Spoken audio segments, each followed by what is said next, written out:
कोटा की गुमानपुरा बल्लाबाड़ी क्षेत्र की किन्नर नैना देवी ने अपनी जान पर खतरा होने का आरोप लगाया। प्रेस क्लब में मीडिया से बात करते हुए नैना देवी ने खुलासा किया कि कोटा में गद्दीपति किन्नर मनीषा उनके खिलाफ साजिश रच रही है। नैना देवी का दावा है कि मनीषा की धमकियों और लगातार हमलों ने उन्हें मानसिक और शारीरिक रूप से तोड़ दिया। उनका कहना है कि मनीषा ने उन्हें कोटा छोड़ने की धमकी दी है, जबकि पहले भी इन धमकियों से तंग आकर नैना देवी कोटा छोड़ पंजाब चली गई थी। किन्नर काजल ने भी आरोप लगाया कि 2 साल पहले मनीषा ने उन पर जानलेवा हमला करवाया था, जिसमें उनके हाथ पैर तोड़ दिए गए थे।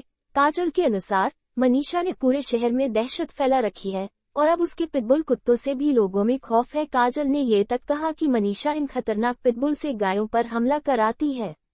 किन्नर रीना ने पुलिस पर निष्क्रियता का आरोप लगाते हुए बताया कि मनीषा ने थानों में झूठी शिकायतें दर्ज करवाई हैं ताकि उन पर दबाव बनाए रख सके।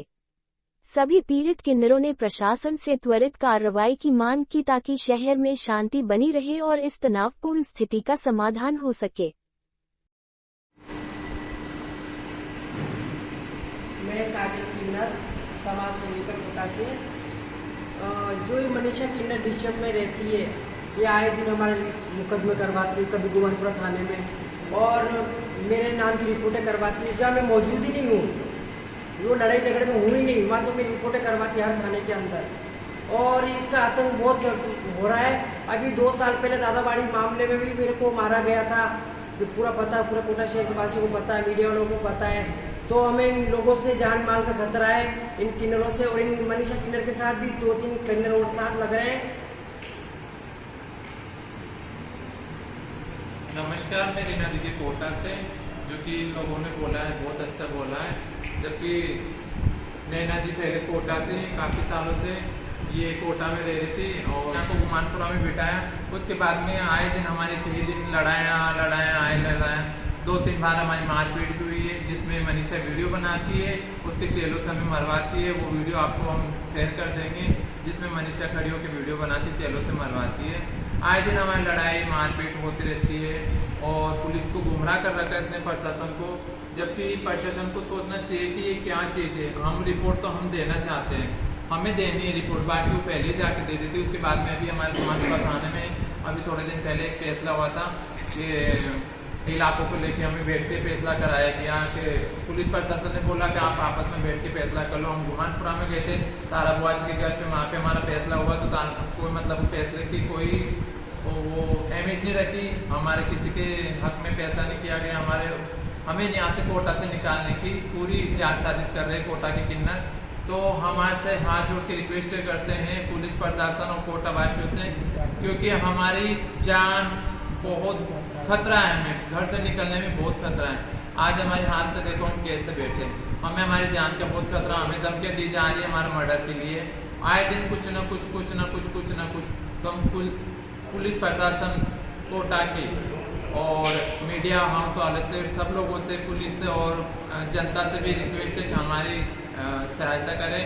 और पुलिस प्रशासन से हम यही कहना चाह रहे हैं कि हमारे दोनों गुट में बैठ के फैसला कराया जाए। और पुलिस से प्रशासन को यही बोला जा रहा है कि हक में फैसला करेंगे हमारे, तो हम पुलिस प्रशासन के साथ हैं, क्योंकि हक ईमान का फैसला करें। हम कानून के साथ कई दिनों से कानून के साथ है, कानून के साथ थे और हैं और रहेंगे हम।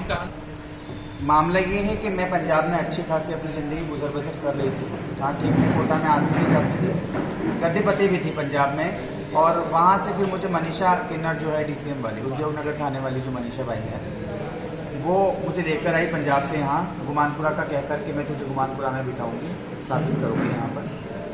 मैं यहाँ जब आ गई, आने के बाद में 4 साल पहले पूर्व भी उन्होंने मुझे संभला दिया था। 4 साल से ही मैं इस एरिया में आती थी जाती थी, सबको पता है, मुझे मार्केट पूरा जानता है। अब अचानक से उसके नाम में उसने 2-3 चेले नए शिष्य किए, तो उन लोगों के आने के बाद उसने दादागिरी गुंडागर्दी करना शुरू कर दिया, है ना। और जब हक की बात आने लगी सामने, तो मेरे जो बड़ी दीदियाँ हैं, इन्होंने बिल्कुल सीधी सही बात उनसे की, और बात करने के बाद में जो सच्चाई थी उसका इन्होंने पूर्ण रूप से साथ दिया। लेकिन उसको वो बात अखर गई और वो मेरे को मारने तक की धमकियाँ देने लगी है। मेरी जान माल को बहुत खतरा है। शासन प्रशासन के पास भी गुहार लगाई है हमारे साथ मारपीट होती है, उल्टा रिपोर्ट परेशान कर रहे थे और मैं वहाँ पहुंची।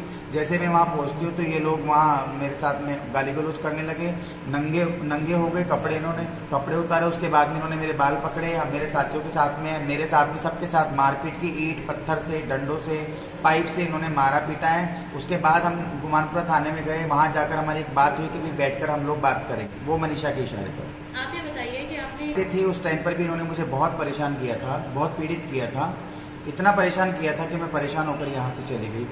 जब लेके भी नहीं आई? मैं वापस उसके बाद में 6 साल वहाँ रही हूँ कंटिन्यू, और 6 साल के बाद में ये मुझे वहाँ से लेकर आई। और अब ये शहर ना तो तुझे इलाके में रहने दूंगी, ना तुझे शहर में रहने दूंगी कभी। किस तरह की धमकियां मिल रही है आपको? धमकियाँ ये देती हैं वो कि इलाका खाली करो, कोटा से निकलो, यहाँ से इलाके बाहर कौन निकल तय जाओ। करता है? इलाके कौन, कोई भी तय नहीं करता, ये तो हमारे पुरखों का चलता आ रहा है।